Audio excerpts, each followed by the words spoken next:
সন্ধেবেলা চলে এলাম তোমাদের একটা প্রয়োজনীয় টিপস দিতে। সন্ধেবেলায় বলছি এই জন্যে যাতে কাল সকাল থেকেই এটা তোমরা কাজে লাগাতে পারো। অনেকেই জানো টিপসটা, কিন্তু যারা জানো না, যারা নতুন রান্না করছো, আমি তাদের জন্যই টিপসটা দিচ্ছি।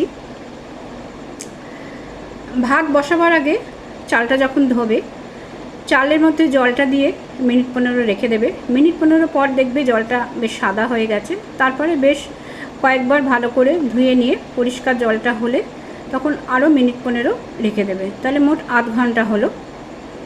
এবার আধ ঘন্টা চালটা ভিজে যাওয়ার পরে ভাতটা বসাবে।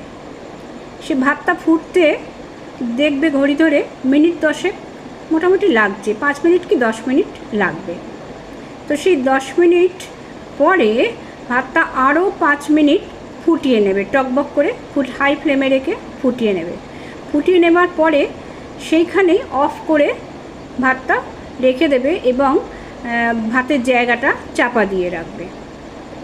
এতে দেখবে ভেতরে চালটা বেশ অনেকটা ফুলে গেছে। এই সময়টা গ্যাসে অন্যান্য কিছু সব রান্না করে নেবে, যেটুকু রান্না করার আছে কাজটা এগিয়ে নিয়ে যাবে। তারপর আধ ঘন্টা পর দেখবে, কিংবা 40 মিনিট পর দেখবে, ঢাকাটা খুলে দেখবে চালটা বেশ খানিকটা ফুটে গেছে। হয়তো তখনই হয়তো ভাতটা খাওয়া যাবে। যারা একটু ঝরঝরে ভাত খাও তখনই ফ্যানটা গেলে নিতে পারো, কিন্তু যারা আরেকটু নরম ভাত খাও তারা আরও 5টা মিনিট ফুটিয়ে নেবে।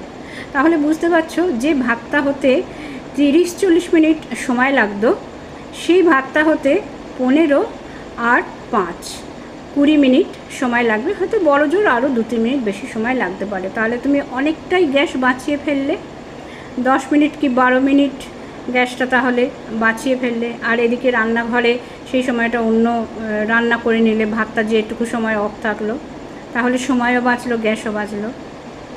আজকে তাহলে এই টিপসটা তোমাদের দিলাম। আবার আগামী দিন আবার একটা নতুন কিছু টিপস নিয়ে আসবো। তাহলে সবাই ভালো থেকো, সুস্থ থেকো। ধন্যবাদ।